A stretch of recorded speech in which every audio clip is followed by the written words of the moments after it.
السلام علیکم ورحمۃ اللہ، الحمدللہ وحدہ والصلاۃ والسلام علی من لا نبی بعد، اما بعد فاعوذ باللہ من الشیطان الرجیم، بسم اللہ الرحمن الرحیم۔ قال النبی صلی اللہ علیہ وسلم لیس الواصل بالمکافی ولکن الواصل الذی اذا قطعت رحمہ وصلہ۔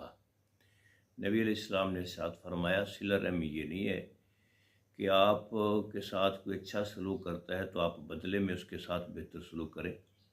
اصل صلہ رحمی یہ ہے کہ کوئی آپ کے ساتھ تعلقات توڑتا ہے، آپ پھر بھی اس کے ساتھ جڑ جائیں۔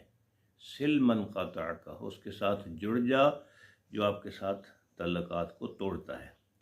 اور آپ نے فرمایا، الا ادلک علی اکرم اخلاق الدنیا والآخرہ، کیا میں تمہیں دنیا اور آخرت کے سب سے بہترین اخلاق کے متعلق نہ بتاؤں؟ سب سے پہلے ان تصل من قطعک، اس کے ساتھ صلہ رحمی کر جو تیرے ساتھ تعلقات توڑتا ہے۔ وتعطی من حرمک، اور جو تجھے محروم رکھتا ہے تو اسے عطا کر۔ وان تعفو عمن ظلمک، جو تجھ پر زیادتی کرتا ہے آپ اس کو معاف فرما دو۔ اور ایک حدیث میں نبی علیہ السلام نے فرمایا، فإن صلۃ الرحم، کہ صلہ رحمی جو ہے محبت فی الاہل، یہ قرابت والوں میں محبت پیدا کرتی ہے۔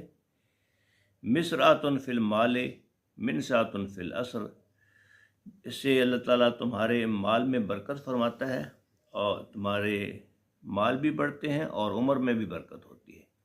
اللہ تعالیٰ ہمیں صحیح معنوں میں صلہ رحمی کی توفیق عطا فرمائے، تعلقات کو جوڑنے کی اللہ توفیق عطا فرمائے اور قطع تعلقی سے اللہ محفوظ رکھے۔ السلام علیکم ورحمۃ اللہ۔